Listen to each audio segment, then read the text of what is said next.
enfim, caminhos e valados.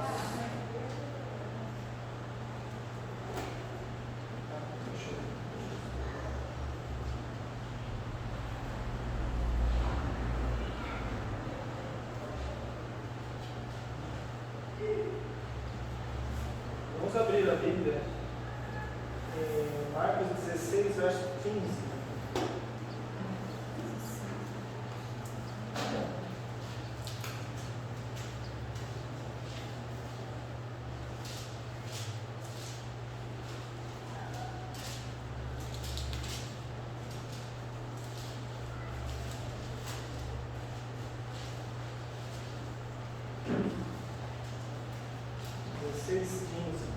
Nos diz o que é mesmo? Deixa eu ler.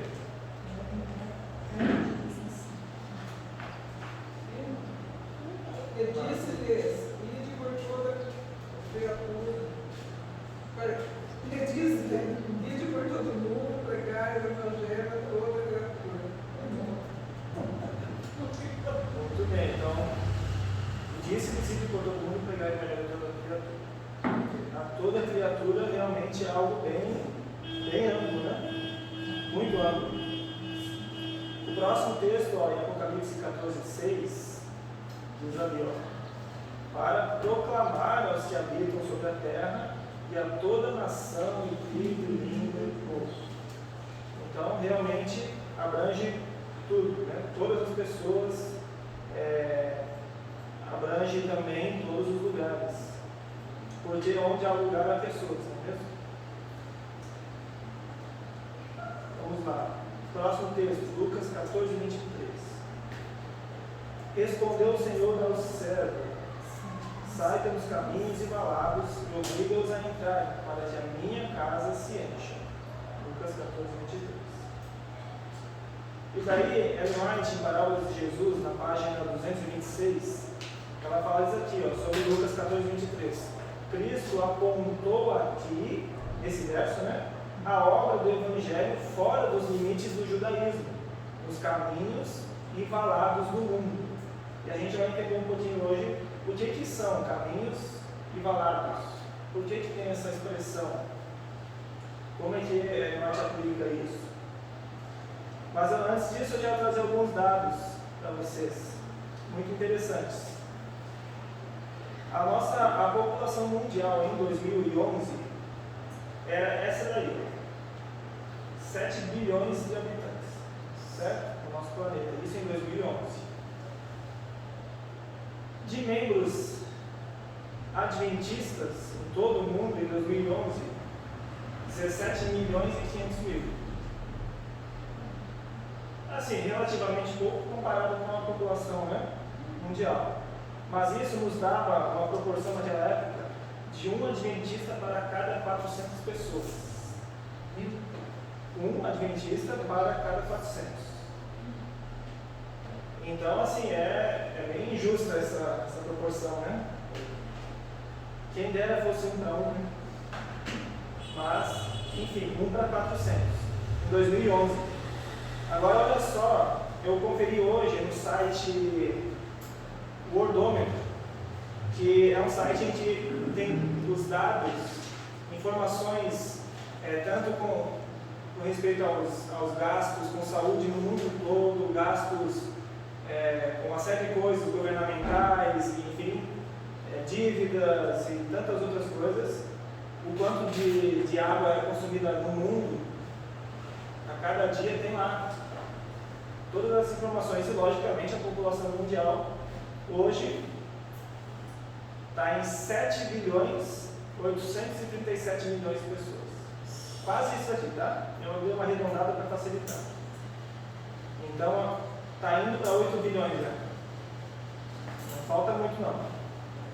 Aí, membros adventistas hoje no mundo somos em 21 milhões. E a proporção hoje está de 1 para cada 373 pessoas. Baixou um pouco, isso é bom, né? Isso é bom. Significa que, de qualquer maneira, a igreja está trabalhando, certo? A igreja não está estagnada ou parada. Em 2011, eu acho que 2011, a média de batismos era em torno de 1.000 batismos por dia, se não me engano. Mas ainda temos que fazer um trabalho bem grande, né? A gente pode ver por esses dados aí. Mas olha só, tem um relatório que foi feito de um discurso de Ellen White. Ela fez esse discurso para professores e alunos no Instituto de Agricultura de Nashville, em Madison. Vocês ouviram esse mês sobre a escola de Madison, lembra? Na matéria do Muriel Vidal ali, sobre verdadeira educação. Então, olha só, algumas das coisas, né, que ela disse nesse discurso que são bem interessantes. Na página 3, Cristo quis dizer muito quando ele disse: saia aos caminhos e valados. Vocês não devem negligenciar os caminhos, devem levar a verdade àqueles que estão nos caminhos. Vocês também não devem negligenciar aqueles que estão nos valados. Além do trabalho que deve ser feito nas grandes cidades, há um trabalho a ser realizado por aqueles que estão dispersos pelas regiões nos arredores. Então, a Ellen White ela faz uma diferença entre a palavra caminhos e valados no verso bíblico, e ela coloca, inspirada por Deus, aplica caminhos aos grandes centros populacionais, grandes cidades. E os valados, ela põe então como as regiões menores, aquelas que estão ao redor das cidades, das grandes cidades. Então, inclui vilas, pequenas cidades e todas essas coisas, além da periferia também, certo?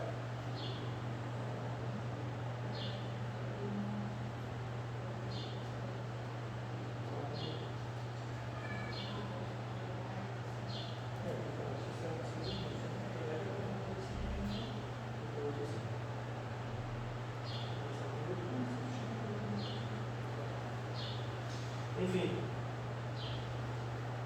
Então, dá para entender claramente pelo texto que ela faz essa aplicação, essa diferença, caminhos e valados. E a gente vai entender um pouquinho mais também daqui para frente. Próxima citação ainda, nesse discurso dela, diz assim: é verdade que alguns devem planejar olhar para frente para o tempo em que farão um grande trabalho em resposta a chamados gerais. Mas quem irá aos caminhos? Quem irá aos valados? Àqueles que Cristo constrangerá, e eles verão a necessidade de entrar em partes negligenciadas da vinha. Caminho, a gente pode entender também como o caminho mais largo. Quando a gente fala de valado, são geralmente os caminhos mais estreitos, pequenos, sabe? E que geralmente são negligenciados na vinha do Senhor. Mais adiante ela fala assim, ó: eles se deleitarão em abrir as Escrituras àqueles que estão em trevas e não compreendem a verdade. Este é exatamente o trabalho que precisa ser feito. Eles se referem àquelas pessoas que se dispuserem, né, a fazer o serviço. Que cada um de nós permaneça em nosso lote e em nosso lugar. E se houver aqueles a quem o Senhor constranger para que se dediquem às partes negligenciadas da vinha, que homem algum busque impedi-los de seu trabalho indicado. Se aqueles que conhecem a verdade e escondem de outros a grande luz que tem brilhado em seus próprios corações, eles serão responsáveis por negligenciar seu dever. É sério, né?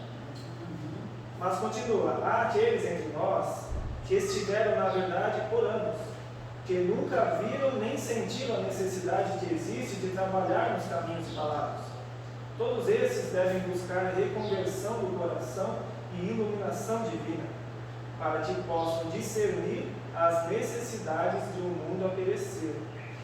Então, é fato que nós devemos estar bem conectados a Cristo, para que Ele nos diga aquilo que a gente deve fazer. Porque muitas vezes a gente, de fato, faz muitos dos nossos planos, mas esquece que a palavra final vem do Senhor, e principalmente sobre a nossa vida. Agora, quando se refere a essas pessoas que não sentem a necessidade de trabalhar nos caminhos e valados, então ela coloca os dois campos, sabe? Não faz o trabalho missionário. E eles precisam buscar uma reconversão do coração e iluminação divina, para que possam discernir as necessidades que o mundo oferece. E esses têm mais urgência, né, de um despertamento.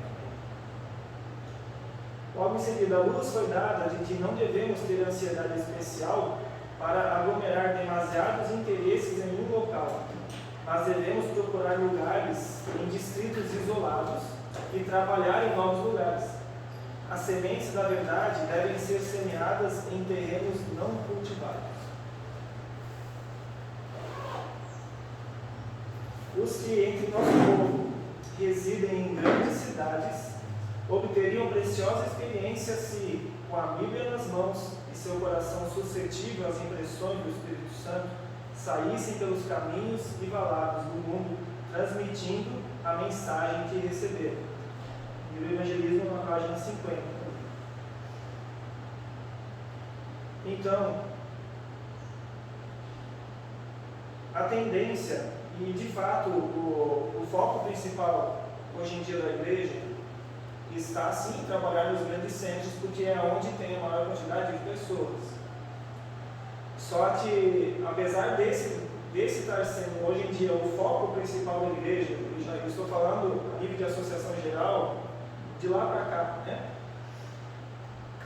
Isso não significa que a igreja está dizendo que deve ser negligenciado lugares de menor importância, entende? Porque o próprio texto bíblico nos diz que a gente deve pregar o evangelho aonde? A todo lugar, a toda criatura, a todas as pessoas, de onde estiver pessoas. E eu gosto de eu não consegui achar o vídeo, mas não sei se vocês já viram o vídeo de uma senhora, bem idosinha assim, para lá de 70 anos, e ela mora numa região rural, não lembro do estado, mas mora sozinha. Ela é Deus, adventista, fiel dizimista, enfim, né, ofertante, enfim. E ela sentiu o desejo de usar parte do terreno dela para poder construir uma casa, uma igreja. Vocês já viram esse vídeo? E muito interessante. Sozinha, né? Sozinha ela raspou o terreno, ela terraplanou o terreno, né? E foi uma quantidade imensa de terra que ela puxou sozinha, cavava com a enxadinha, jogava para cima de um saquinho lá, né? E ia puxando, e de fato ela conseguiu limpar uma área grande. E olha só, por que Deus colocou no coração de uma pessoa que mora isolada exatamente esse desejo? Que existe uma série de famílias que moram ao redor, mas pouco interesse há, muitas vezes, em ir até esses lugares pequenos que tem as pessoas. Eu já comportei por quase 3 anos. E é muito interessante quando você pega um campo, uma comportagem, em que você sai da área urbana e você vai lá no meio do mato mesmo, sabe? Tem poucas casas, mas é o lugar onde a gente precisa encontrar as pessoas. E você encontra pessoas tão queridas lá, gente. E as pessoas muitas vezes estão sedentas para ouvir algo, o que é a verdade, sabe? E você, não só concluídos, mas você consegue fazer uma oração tranquilamente. Muitos aceitam estudar a Bíblia, isso ocorreu muitas vezes. E a gente vê que realmente nós podemos e devemos fazer um trabalho especial nesses lugares. E hoje, como vocês sabem, na história daquele videozinho aqui já tem a igreja lá. Já foi construída e eles estão fazendo um trabalho, se empenhando num trabalho missionário lá. Ela, 2 anos atrás, teve um evento lá no NASP, dos jovens da liderança, e ela foi dar o testemunho dela lá. Ela estou tudo em orelha. Mas fez um trabalho lá, muito bonito. Ela foi dar o testemunho lá.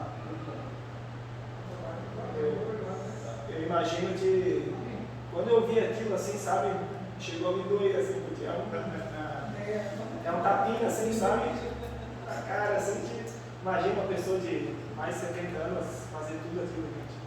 Eu não lembro a quantidade de caminhões, mas eu acho que foi em torno de 18 caminhões de terra que ela conseguiu puxar, de 3 metros cúbicos. É muita coisa, né? Enfim. Mas, Próximo trecho. Estudantes, ide pelos caminhos e atalhos. Esforçai-vos por chegar em contato com as classes mais elevadas, bem como com as mais humildes. Entrai nas casas dos ricos e nas dos pobres. Agora uma pergunta, onde é mais fácil trabalhar, com rico ou com pobre, quando você pega o evangelho? Com pobre.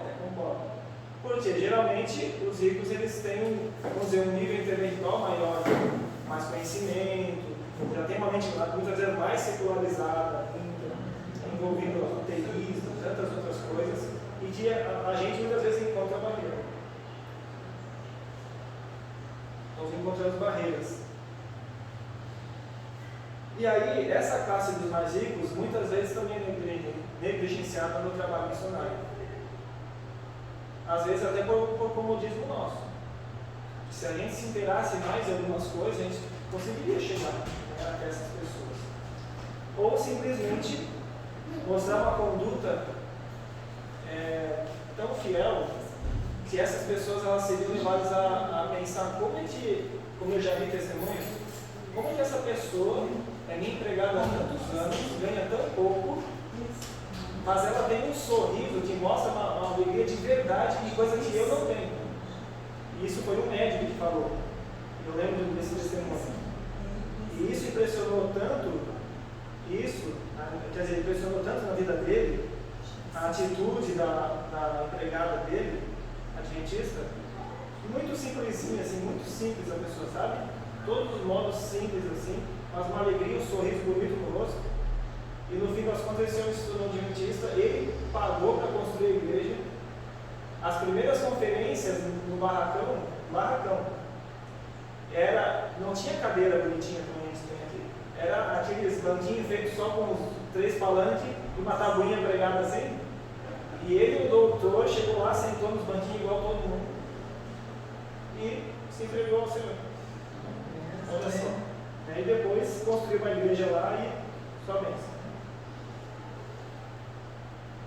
Um pouquinho mais. Preparai obreiros para saírem pelos caminhos e valados. Precisamos de jardineiros peritos que transplantem árvores para as diferentes localidades e lhes deem condições propícias para que cresçam. Tem o povo de Deus o imperativo dever de ir às regiões afastadas. Sejam postas a trabalhar as forças que limpem o terreno, para fundarem-se novos centros de influência, onde quer que seja encontrada uma oportunidade. Então, nem sempre é fácil tanto plantar uma árvore, tirar de um lugar e colocar em outro. Diz aqui que é necessário conceder essa árvore condições propícias para que cresça. Mas, quando a gente lembra de que quem é que cuida da seara? Quem dá o crescimento? É o Senhor. Então, se a gente vai lá semear, a gente vai fazer o nosso trabalho, quem vai dar as condições propícias para que nós cresçamos e haja muitos frutos do trabalho que a gente for fazer, é Ele, né? Por isso diz, tem o povo de Deus o imperativo dever de ir às regiões afastadas. Sejam postos a trabalhar as forças que limpem o terreno, prepare o caminho, sabe? Sabe a linha de frente de um exército? A linha de frente é aquela que vai preparando todo o caminho, se tem que construir ponte, para o restante do exército passar, são eles que vão fazer. Só que são eles também que tomam as primeiras bordoadas, certo? São a linha de frente. Mas se essa linha de frente for bem sucedida, o que vai acontecer? O exército vai ter condições de batalhar de uma maneira vantajosa. Mesma coisa conosco. Deus está à espera de homens que se empenhem em atividades missionárias em nossas grandes cidades, mas homens e mulheres são retidos em Battle Creek quando deveriam espalhar-se pelas cidades e vilas, pelos caminhos e atalhos. Existe um contexto para isso aqui, que é o seguinte: eu não sei se vocês já pesquisaram sobre a população dos Estados Unidos na época, por volta de 1850, anos 1900, que a época que a White era viva. E Battle Creek já era considerada uma cidade relativamente grande. Lógico que não se compara com o que temos hoje, como se você olha uma grande cidade. Washington era uma cidade bastante grande ainda na época e tinha apenas 280 mil habitantes. Em 1900. Só 280 mil. E já era considerada uma grande cidade. Nova York era a maior cidade que tinha naquela época, eu acho até hoje é. E naquela época já tinha 3 milhões de habitantes. 3 milhões. Enfim, Battle Creek se tornou um centro ali porque existia um hospital adventista, um sanatório. Foi construído um grande sanatório lá. Foi construído o colégio Battle Creek também. Então a tendência das pessoas da igreja acabou sendo se concentrar em torno das instituições da igreja, entende? Porque havia condição de trabalho, uma série de outros fatores. Mas Ellen White comenta isso aqui, sobre essa condição em que as pessoas não deviam ficar se aglomerando tudo num lugar só, quando tem muitas regiões que precisam ser evangelizadas. E por isso ela traz essa questão. Então as pessoas ficaram retidos em Battle Creek quando deveriam espalhar-se pelas cidades e vilas pelos caminhos e atalhos. Muito bem. E agora quanto aos trabalhadores, olha só. No panfleto número 5, na página 29, a imagem diz assim: a igreja inteira precisa ser imbuída com o espírito missionário. Então haverá muitos para trabalhar de maneira altruísta, de quantas formas puderem, sem serem assalariados. Jovens precisam buscar o espírito missionário para serem completamente imbuídos com o espírito da mensagem. Então, aonde muitas vezes nós não temos o recurso que vem da igreja, e isso me faz lembrar uma história também. Você já deve ter visto no Provai Verde de uma família em que o pai e os filhos eles trabalham com mecânica de moto. Vocês já viram esse Provai Verde? Faz um tempo que eu vi ele. E eles fazem o seguinte: eles se estabeleceram numa cidade nova, abrem o comércio deles, conquistam os clientes, fazem pequenos grupos, pregam o evangelho. Quando já tem um grupo razoável de pessoas prontas para assumir liderança na igreja, ele treina todas as pessoas, traz as pessoas para a igreja,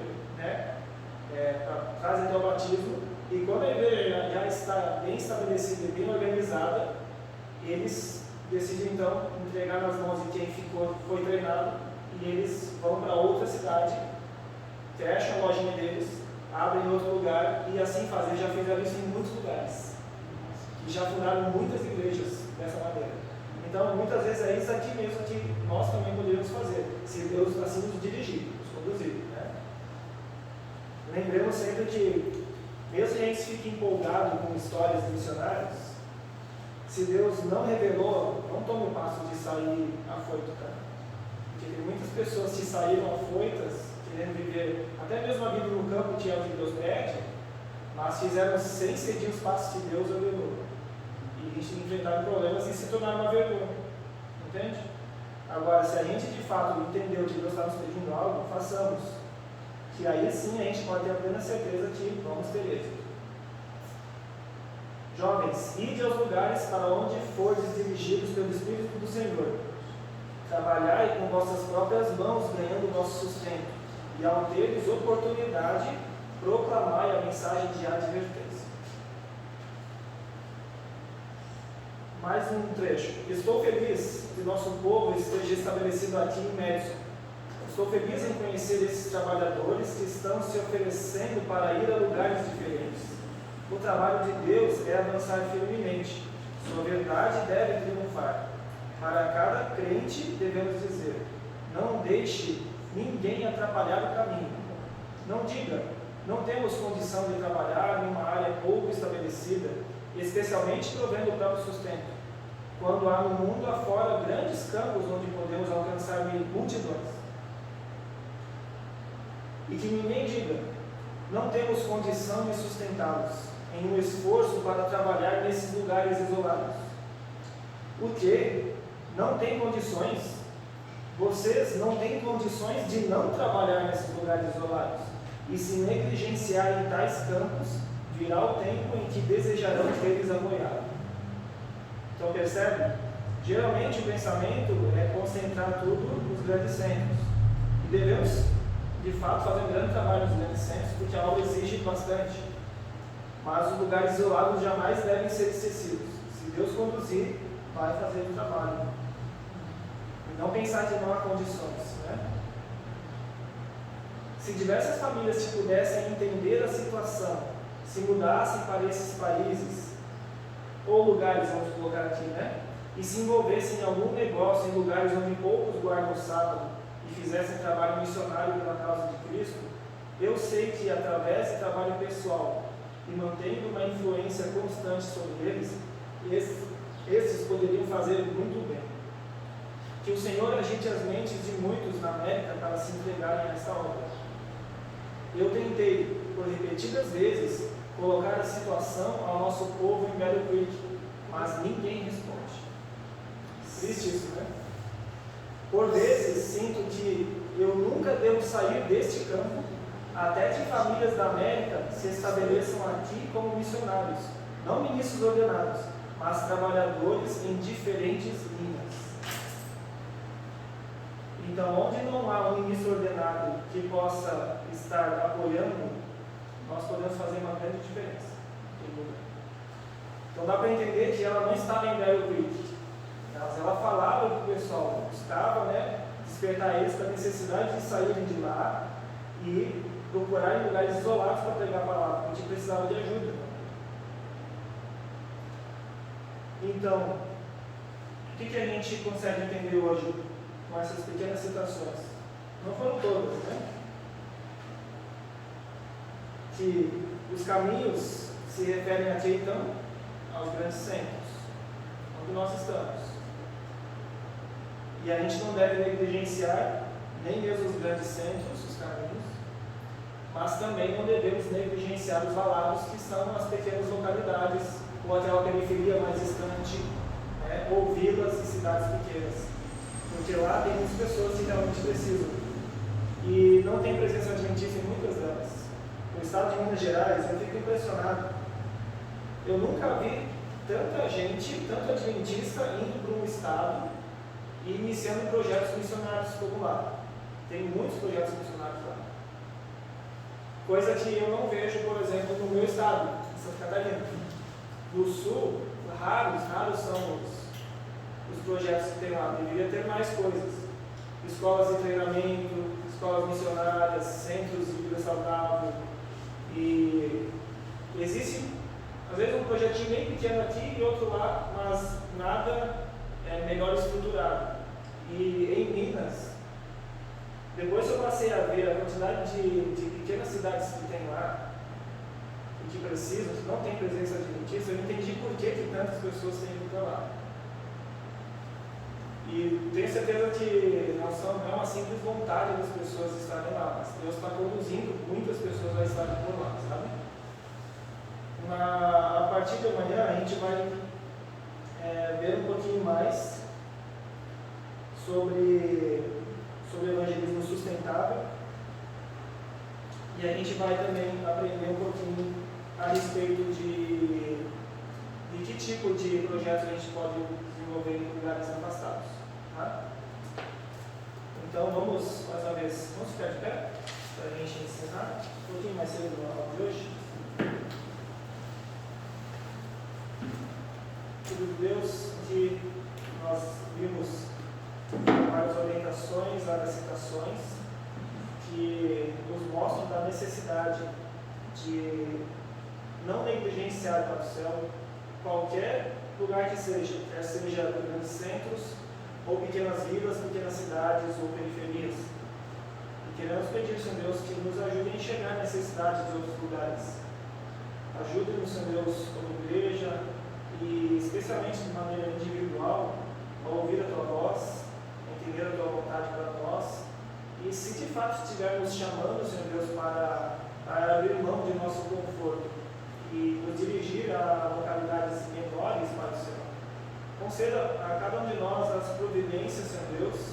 e as respostas necessárias para que tenhamos convicção e a plena certeza da tua direção e segurança no teu nome. Por favor, Deus, acompanhamos também a cada um dos alunos aqui, de maneira especial para seus lares, que possam contar com a tua proteção, e também nessa noite que todos nós possamos repousar muito bem e acordar felizes e tranquilos